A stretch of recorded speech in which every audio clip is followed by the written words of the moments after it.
So today we'll be talking about innovation in the mortgage industry. And to help with the discussion, I'm delighted to be joined by Jacqueline Durbin, Global Head of Product at Iress. Iress are a true powerhouse when it comes to the mortgage industry, and so I'm really excited to have you here. Thank you. I'm excited to be here. Brilliant. So we thought it might be nice to just kick off the discussion by giving us a quick overview of yourself and the role that Iress plays in the mortgage industry.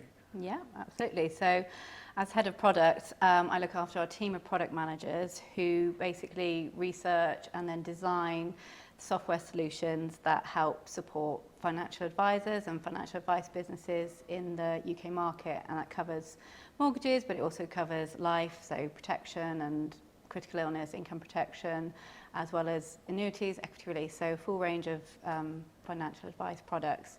And we help financial advisors source and quote and apply for the products for their clients. Brilliant. I mean, we actually use Iress for our own sourcing. So Yeah. for customers who are listening, if you're looking at the kind of live deals, that all comes from the Iress technology. So we're great to be able to work with you and help our customers save money. Yeah, it's a big part of what we do as well, like powering other sort of businesses to help, really make a difference to And you the partner market. you partner a big chunk of the mortgage market. Is that correct? Yeah, we do. I wouldn't necessarily disclose how much, but yeah, we've got a strong reputation in the mortgage market. We've had products in the market for longer than I've worked in the industry and longer than I've worked at Iress, yeah. Brilliant.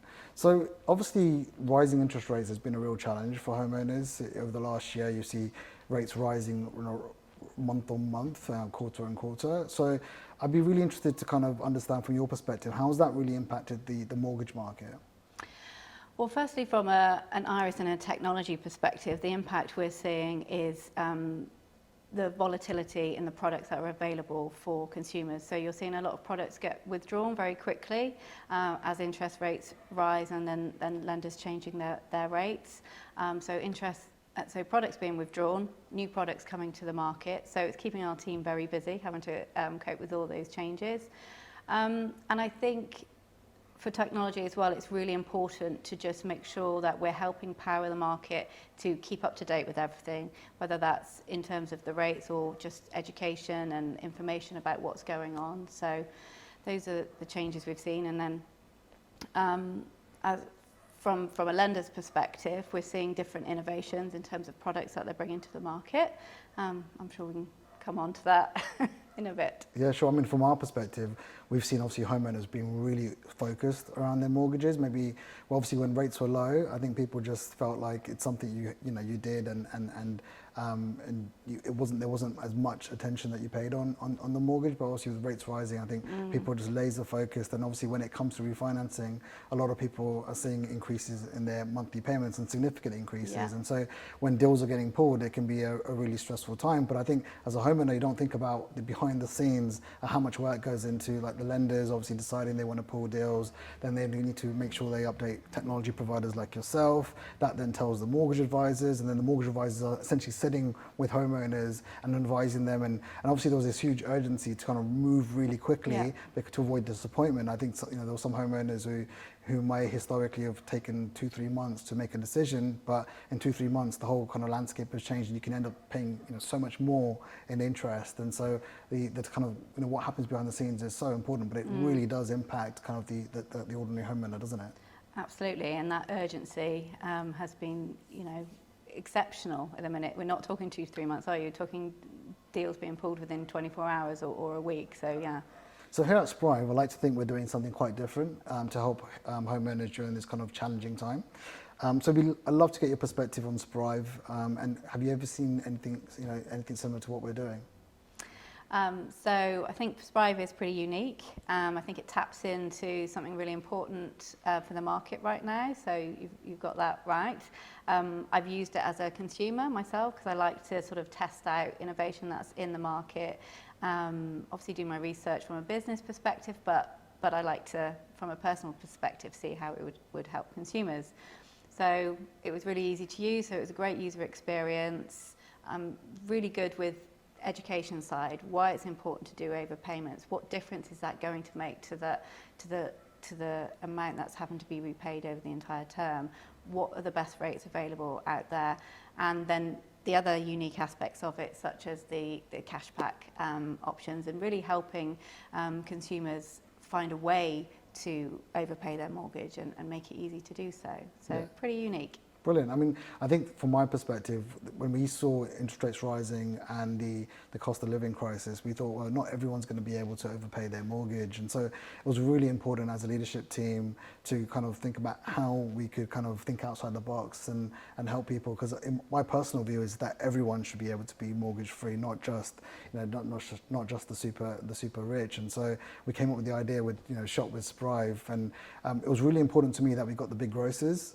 So now we've got 6 grocers on the platform. We've got over 40 brands, and they're all really important. But most people, spend, if you've got a family, especially 100, 150 pounds on your weekly shop. And if, you're getting, say, 5% cash back within 15 minutes that you can put towards your mortgage, and say rates are now, getting 6, 7%, I mean, that's amazing in terms of constant, regular action and how much of a value and impact it can make to homeowners. So no, it was something we're really proud of, and we're seeing a lot of customers use it, which is fantastic.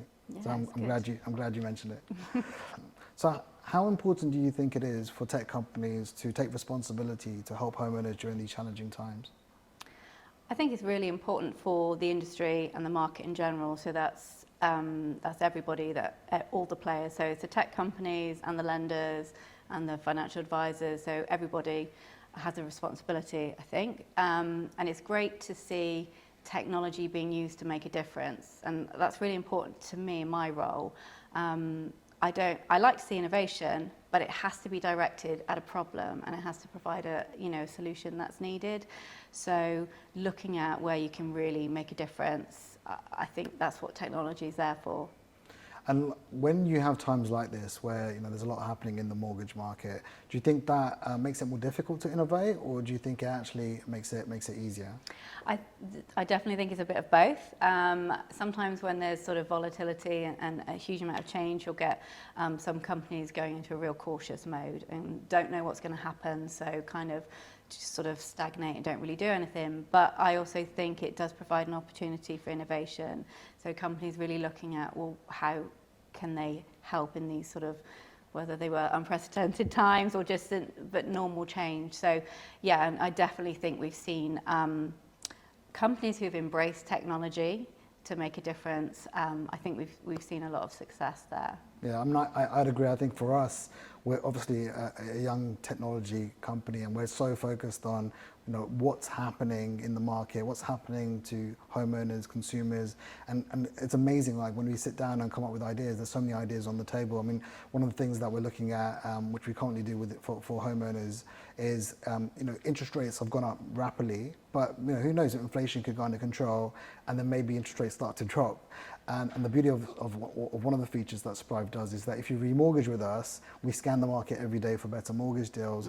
And you might find that actually it makes sense to exit within your deal period, because our customers are overpaying, they're putting more equity into their property.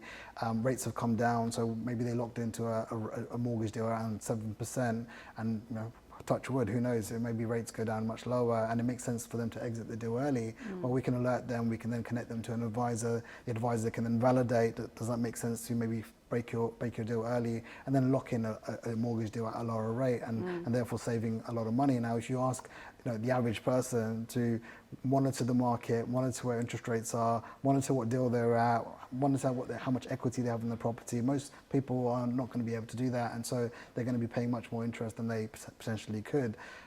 Another idea we had, and this is one of the ideas, I'm not saying that we will do it, but like the concept of maybe you can watch ads in the app, and you press a button, and every time you watch an ad you get extra money that helps you pay off your mortgage faster. Or another idea we had was where parents can potentially gift money, and there's like a UK allowance where you can gift up to £3,000 without paying tax. And maybe we've seen companies like Generation Home that are helping people use their parents' wealth to get onto the property ladder, but could we do something where parents gift money and towards their mortgage, helping them them essentially pay off their mortgage faster and save interest. Maybe they can even do their shopping, and as they do their shopping through the Sprive app, it helps to pay their children's mortgage off. So there's so many different things that we can do. Yeah. And when we know that it's a tough time, it becomes even, as an organisation, we're just so laser focused on what we could do different that maybe doesn't exist in the market today. And I think that's good, being able to look through with that innovation lens and go, right, what's different? Let's not do what's always been done. Is there a different way to solve this problem? But you do have to, keep up to date with what's happening so you can respond to that. Exactly. A big part of the mortgage market are the lenders. And especially there's like probably 6 to 8 lenders who cover a big chunk of the mortgage market. But obviously there's a lot of other smaller lenders who cater to a subset of the kind of the homeowner population. What do you think? How do you think they're doing in terms of helping homeowners during these challenging times? And do you think they could do more? I think they've actually been doing quite a lot, and I think we saw that during COVID in terms of the support that they were offering homeowners,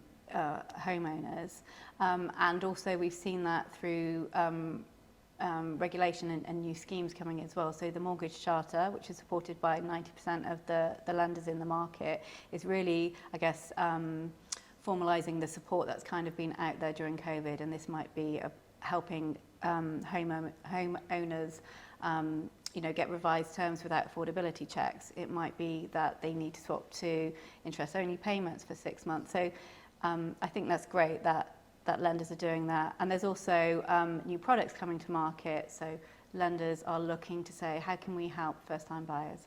How can we help the generation of renters get onto the market? So introducing new products that either allow their relatives to help with their deposit, or allowing 100% mortgages, or 95% mortgages. So I think there's lots of product innovation out there. So I'm sure the lenders could do more, right? But they are doing quite a lot. No, I agree. I think we're having conversations with lenders, and you can see there's a real interest to kind of push the needle forward. I dream of a day where like you buy insurance policy, a few taps, and very quickly you get your new insurance policy, whether it's car, home, pet.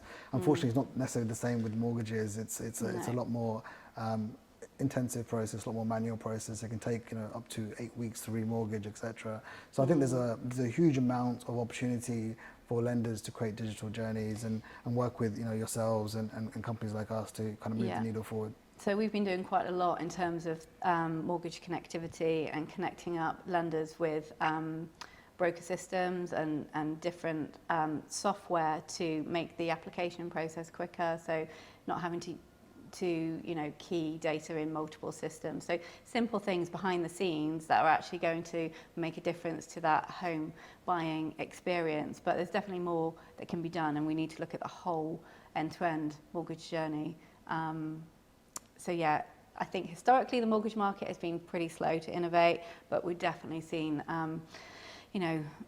more in that area in the last few years. That's great. So just kind of switching topics a little bit. So open banking is something that we use to power Sprive. It's essentially, for just the people kind of listening to this conversation, it's when you link your bank account. And open banking, has been around the market for 4 or 5 years now. I think 2018 it launched. What's your view on open banking in the mortgage market? Have you seen many use cases besides Sprive where open banking is being used, and how is it being used? I think there were a few. There hasn't been as much widespread adoption as perhaps we might have expected. There are potentially some consumer trust issues, but I think we're seeing consumers accept open banking because they understand the benefits that they're going to get from that, and opening up different solutions for them. Yeah, I mean, I think we've seen stats that says something like 7 million people have now used open banking in different contexts. Yeah, and they might not know they're using it. And they might not even know they're using it. And I think it all depends on the use case. I think from a customer, if you say, link your bank account, but you're not clear on why and what the benefit is, then you're going to have concerns. But we've seen other applications where there's some companies that are open banking enabled apps, and they've got like 1 million customers now in the UK. So I think we see it more on like the investment side, but we haven't seen it in the mortgages side until we've kind of come along. And so hopefully, you know, we can get to that kind of, you know, that kind of those kind of numbers and really help a lot of people save money. Yeah, and then it helps build the trust. And then helps build the trust, and then hopefully then, you know, other people in the industry, lenders see it, and they go, actually there is this the willingness for customers to link their bank account, but for the right use case, and hopefully that fosters more innovation. Yeah, I agree. I think it will. Yeah, and my final question is, so the future of mortgages. So we've talked about innovation, etc. But let's fast forward, say 5 years from now. What does the mortgage industry look like in your head? Well, every time I've asked that question of lenders or different people, nobody knows, right? Nobody knows what's happening next month, let alone in 5 years' time. So it's a very interesting question. I think there will be big changes around sustainability. You know, we are seeing the introduction of like green mortgages, and there's a real interest from consumers and lenders in that space. So I suspect that's going to evolve, hopefully for the better. Who knows where AI is going to take us? So recently we've also seen that some AI tools like Kudu this week, their AI tool has passed the professional mortgage advice qualification. So it will be interesting to see how the capability matches the use cases. Where are we going to use AI to make a difference to the mortgage buying experience? I think that will be interesting, but I don't have a crystal ball, so I can't quite call that one yet. So, and just on that, sorry to interrupt, but do you ever see AI replacing mortgage advisors, or do you see it as an enabling tool? I think I've always seen any technology advances, whether it's AI or something else. I'm a big supporter of the hybrid model. I want consumers to be more educated about what's available and what's out there, but I always think there's the value and the need for financial advice as well. Brokers do a really important role. Not everybody will be able to do everything online, and they need to have access to people to talk to, qualified people to talk to. So I don't think it will replace, it will probably change. But yeah, maybe they'll replace product managers with AI technology, who knows? Yeah, it's obviously with AI, it's just this year there's just so many different use cases that are coming out. So I'm very curious to see, you know, how it can be applied to the mortgage market. Even we've been looking at AI, and obviously you mentioned Kudu, etc. And so we're like racking our brain to see how we could help homeowners better with more use of AI in a very responsible way. But I do see at the moment, for example, with rates rising, it's such a stressful time for homeowners that I think it's quite wise to speak to someone who knows the market inside out, because making the wrong decision can have such ramifications in terms of literally costing you thousands of pounds because you're paying more in interest. So I think it's, you know, I think having technology and then a really experienced individual who can take the time to really probe and understand your situation, I think it's just super important. And when you think about mortgages and how important it is, I mean, it's generally an average homeowner's largest like household commitment. You know, over the lifetime, a lot of homeowners are spending, you know, hundreds of thousands of pounds in interest to the lender. You don't want to, you know, get that wrong. So is there any harm having a conversation, an hour of your time, talking to a human and validating what a tech might do? And I think there's, my personal view is there's, you know, I think it'd be a shame for AI to completely replace the human, for sure. Yeah, I completely agree with that. And you look at regulation changes that have come in this year, well, with Consumer Duty, it's all about getting the best outcomes for the consumer. And I don't know how AI would meet those requirements right now. Yeah, completely agree. Well, thank you. That ends today's discussion. So I hope you found the conversation useful.